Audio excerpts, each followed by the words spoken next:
Hey guys, what's going on? It's Lefty from 643 Productions coming at you here with another Black Ops sniping gameplay commentary. This is Domination or Ground War Domination on WMD with the Gold L96. Little mix here of killing, getting a high kill count and playing the objective. I think I have 2 caps and 2 defends at the end of the game. I'm not sure though. Obviously, you'll just have to watch to find out. But I think it's okay. It's not knock your socks off objective play, but it's not completely ignoring the objective either. I think it's a nice balance somewhere in that middle range, in that no man's land of, am I ignoring the objective too much, or am I sacrificing myself too much to try to play the objective, that kind of thing. I think I've found a nice little happy medium with this game. Anyway, one thing I wanted to get to is just something I was pondering the last couple of days, and that is perk analysis. And when I thought about taking my thoughts and trying to put them into a commentary, I thought, well, how am I going to do it? Because I can go at it from the angle of, oh, they should change this in Black Ops, and then they got to change that, and, to be perfectly honest, that wouldn't work. Black Ops has already been out for, geez, how many months? Black Ops is a completed game, it's been released, and none of these things are going to be changed. So there's no point to saying, well, this has got to be changed, because I know you can make the argument that you have to, Ghost should be a second tier perk, and it should be switched with Scout and stuff like that, and then the perks would be perfectly balanced. But the game has already been released, so there's no point to doing that. There is no point. So what I thought would be a good idea was using Black Ops, using the setup as a base. Not so when I'm saying that, oh, you can't do this, or this should happen, I'm not saying that it should happen in Black Ops. What I'm doing is I'm taking the Black Ops base, I'm using that as a baseline, and going from there. Just insert fictional video game that's next up on the chopping block, and apply what I say to that. Not saying Call of Duty, not saying anything. And again, I'm not a game developer. But what I am is a pretty rational and logical person. And I think I can think my way through to at least the level that some of the developers have achieved in their own game with regards to balance. And to be perfectly honest, not to make anybody feel bad, but I'm pretty sure I can do it at a higher level in some cases. Treyarch. But so let's take Black Ops. I mean, I'm not going to run through it, but let's take Black Ops at its base, the way everything is set up now, and let's apply it to snipers, obviously, because that's my passion. That's where I focus a lot of my energy. That's where I focus a lot of my mental exertion on trying to discern problems and conjure up fixes for them. And the one thing that I have been seen a lot of that I don't really understand is snipers, or people that snipe in Black Ops, willfully saying, going into the threads, or just saying, just for the sake of saying it, that sleight of hand pro augmentation is not needed. That is all that is not needed for quick scoping or sniping to be balanced. And I get the argument, and in most cases agree. I can make the case for sleight of hand pro augmentation. I think it's needed on some level.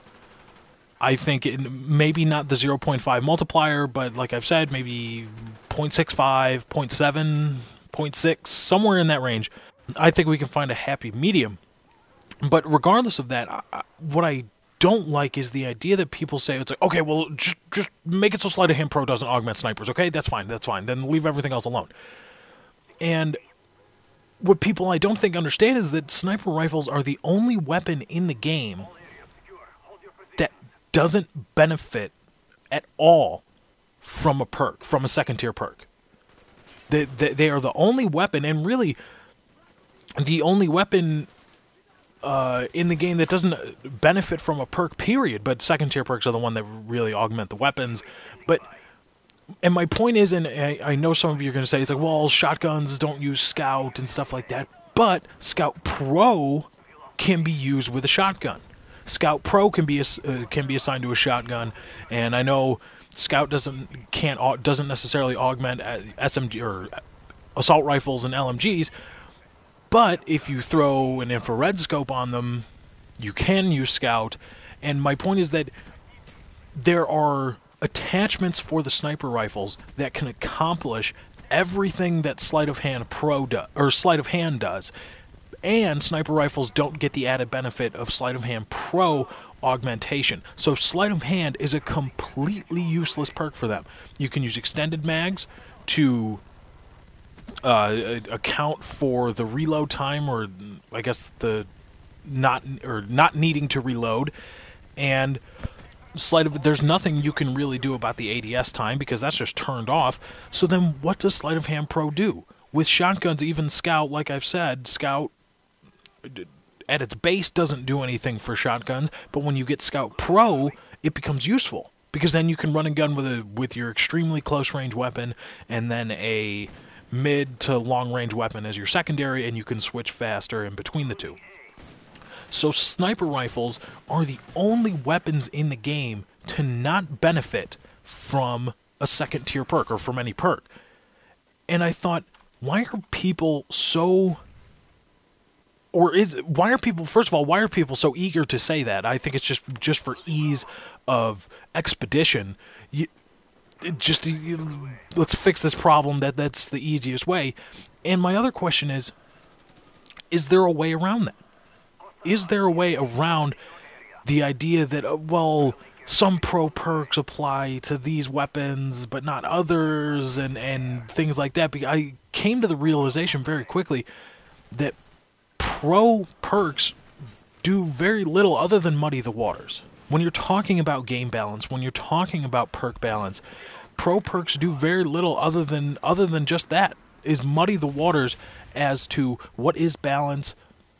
Is everybody able to play within their play style but on the same level? That's a definite difficult balance to strike. But when you start getting into pro perks, the waters get cloudy and it's hard to... You obviously are going to start hearing arguments for and against the inclusion of some weapons or play styles in the pro perk or under the pro perk umbrella. And my idea, just real quick, I can get into this more in a small little series or a part 2. Just scrap the entire pro perk idea. Get rid of it. And I know a lot of you have said, well, it's like, oh, well, this stuff has been done to death. And you know what? I got to be honest, guys, I don't care. I don't care if other people have talked about this, because I can guarantee you none of them have gone through it to the level that I have and the level that I will. God, that really sounded like a wrestling promo just now, didn't it? Like a little bit, right? Anyway, that's my idea. Just scrap the pro perk idea altogether. Scrap it. Drop some pro perks, drop some augmentations just straight away from the game, or make other pro perk, or what are now pro perk augmentations, make them just separate perks in and of themselves. And another idea I have, if removing the pro perk idea isn't up your alley, real quick, I got to get out of here, guys, but just munch on this one for a bit. Let me know what you think. What about removing the Sleight of Hand Pro augmentation in that there is no reduced ADS time for weapons at all in the game, and instead Sleight of Hand Pro acts like Scout Pro, where you are able to switch between your primary and secondary weapons faster.